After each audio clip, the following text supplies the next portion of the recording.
Hello students, this video is for class 10 biology. In this video I will continue with the chapter that I have started with you people, that is control and coordination in living organisms. In this video I am going to continue with the nervous system of this chapter. So let's not waste any more time and let's get started with the chapter. So here we are starting with the next part. The next part of the chapter is that reflex action. Okay, it is already the definition of reflex action is given in your book. It is a spontaneous, involuntary, or you can say automatic motor response due to some sensory stimulus. Okay, so some examples are that when light falls on the eyes, the eyelids close unconsciously. Obviously, you will not think about it. You will just close your eyes as soon as the light falls on it. Okay, and this reflex action is actually controlled by the spinal cord, not the brain, but the spinal cord. Okay, that's why it takes much lesser time. Next example is that immediate withdrawal of hand. When you are touching any hot object or sharp object, you just remove your hand. You do not wait for anything. So this is about the reflex action, the involuntary or automatic response created due to some sensory stimulus without the involvement of the brain.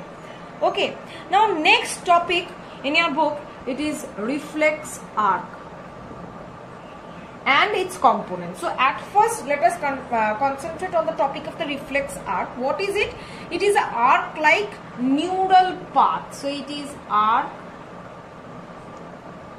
like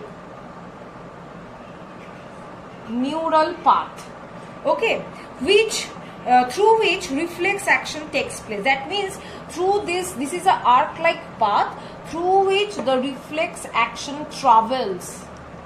Okay, reflex action travels. This is the reflex arc. Now what are the components of the reflex arc? That we will see. That means what are the parts of the reflex arc?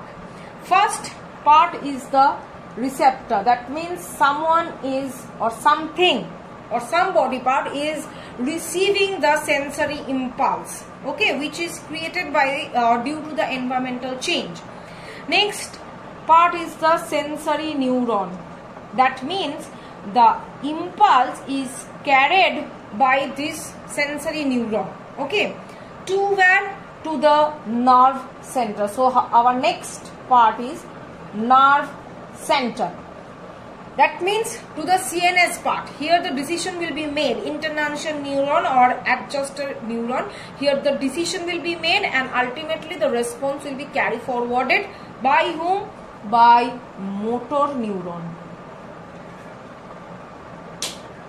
Okay, so after the decision is being made in the nerve center, it is being carried forwarded or it is being transported by the motor neuron to where? To the effector organ. That means hands or legs or whatever. The muscle or gland, to the muscle or gland, this motor neuron will carry forward the response, that is to the effector. So these 5 are the components of the reflex arc. So here we are finishing off the reflex arc. Now our next topic is that how many types of reflex actions are there, or reflexes are there? Types of reflexes. What are the types of reflexes? Generally 2 types. One is conditioned, another one is unconditioned. So unconditioned and conditioned. Now coming to the unconditioned reflex. Unconditioned reflex means inborn or by birth. The reflex actions which are present within us by the time of birth. And conditioned reflex means acquired. That means the reflexes that we learn after our birth. Okay, so first of all, unconditioned reflex is by birth. So what are the examples? removal of fingers or hand from any hot object, okay, closure of the eyelid when the light falls on it. These are the unconditioned reflexes. No one has taught you these reflexes that you have to close your eyes when the light falls on it. No one has taught you. This was present from the time of the birth in our body. Now coming to the conditioned reflexes. Conditioned reflexes means the reflexes which are learnt or which are acquired by a repeated practice or training, like examples: reading, writing, cycling, swimming, playing a musical instrument. All these are the acquired reflexes or conditioned reflexes. So this is the basic thing of conditioned and unconditioned reflexes. There is a difference in your book, differentiate between conditioned and unconditioned reflexes given. So please go through that differences. Okay, now there is an example or experiment performed by one of the scientists termed Pavlov, and this experiment is popularly known as Pavlov's experiment. Okay, so here we are going to discuss the Pavlov's experiment. This Pavlov's experiment is actually based on, or he actually focused on, the conditioned reflex. Okay, so what did he do? He took a dog, okay, and he used to give him the food. Now when he was providing him the food, generally, not only in that case, not only in this dog, in each and every dog, when you are providing a food to the dog, you can see that the dog is salivating. Okay, by seeing the food in front of him, it will salivate. So similarly, Pavlov has provided the food to the dog, and the dog was salivating according to its natural practice.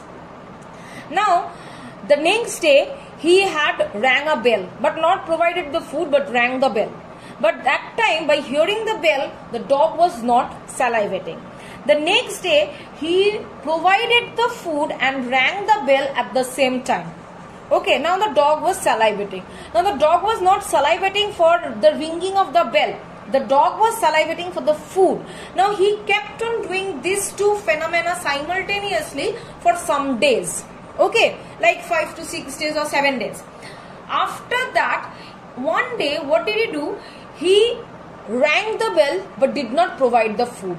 Okay, now he saw that the dog was salivating by hearing the bell. Now why the dog was salivating? Because he was being practiced, or he has understood that whenever the bell will ring, I will get my food. That's why when the dog could hear the bell, he was thinking that it's a time for my food. That's why he was salivating. This is the example of conditioned reflex. Okay, he has performed this experiment. Now in your book, there is another topic, that importance of reflexes, okay, in our everyday life. So importance of